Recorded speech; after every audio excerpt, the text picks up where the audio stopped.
Attention, chaud patate! Et si on fabriquait une tour à pommes de terre? J'ai ce vieux composteur et j'ai une petite idée derrière la tête. Alors amène tes muscles et tes pinceaux, on va fabriquer une tour à patates. On va commencer par redonner un petit coup de jeune à ce vieux composteur. Ouais, parce que t'as vu, il commence à être attaqué par les champignons. Alors un petit coup de ponçage et de l'azur, ça devrait faire le taf. Ouais, je sais ce que tu vas dire, j'y vais un peu comme un bourrin. Mais le plus important, je veux que ça tienne le choc entre 2 ou 3 saisons. Alors je multiplie les couches. Dans ma petite tête, j'ai pensé qu'avec un composteur, je pourrais peut-être faire 2 tours à patates. Alors du coup, j'ai récupéré ces tuyaux en plastique qui vont me servir à réassembler la partie supérieure. Un petit coup de l'azur à l'intérieur et l'extérieur, et voilà, les 2 tours à patates sont presque prêtes. Il reste plus qu'à attendre que ça sèche et remplir de compost. Et c'est là où je m'aperçois que j'aurai besoin d'un peu plus de muscles. Mais bon, à défaut de salle de sport, il y a les sacs de terreau à soulever, et il va en falloir quelques-uns pour remplir ces 2 tours. Et en attendant, mets-moi un petit j'aime pour me donner de la force. Et maintenant que tout est prêt, reste plus qu'à mettre les pommes de terre, pas trop près les unes des autres, et je viens même rajouter un peu de crottin, histoire de fertiliser un peu plus le sol. Et maintenant, je remplis le reste de la tour avec du foin. Un bon coup d'eau par-dessus. Et en parlant de ça, est-ce que tu savais dans quel sens il faut mettre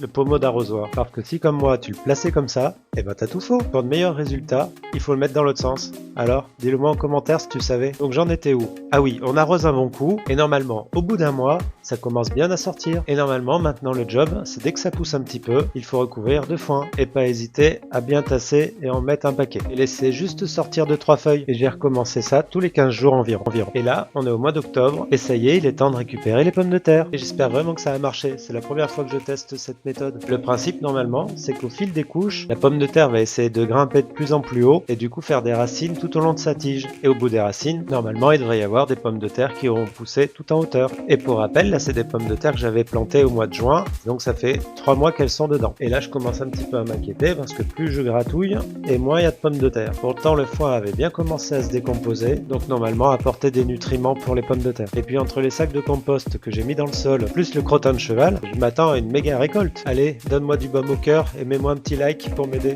Bon bah c'est un peu navrant, hein. Je comprends pas, pourtant les tiges avaient bien poussé, on voit bien la longueur jusque là, mais où sont censées être les racines qui ont poussé tout au long de la tige avec les patates qui sont dessus? Je comprends pas, elle est nulle cette méthode. Mais bon, j'en profite pour te montrer, si jamais tu tombes là-dessus, c'est des œufs d'escargot ou de limaces. Alors un bon conseil, tu les récupères avec des gants et tu les écrases d'un bon coup. Ou si t'as des poules, tu les donnes aux poules, ou alors tu les laisses bien en vue pour que les oiseaux viennent les bouffer. Mais bon, vu ce qu'ils ont fait à mes tournesols, il est hors de question que je les félicite en leur donnant des œufs de limaces. Et sinon, voilà ma récolte. Pour 1 mètre carré, 1,5 kg de pommes de terre. Alors si tu veux me dire où je me suis planté, je suis preneur. Et en attendant, abonne-toi pour voir d'autres expériences au potager.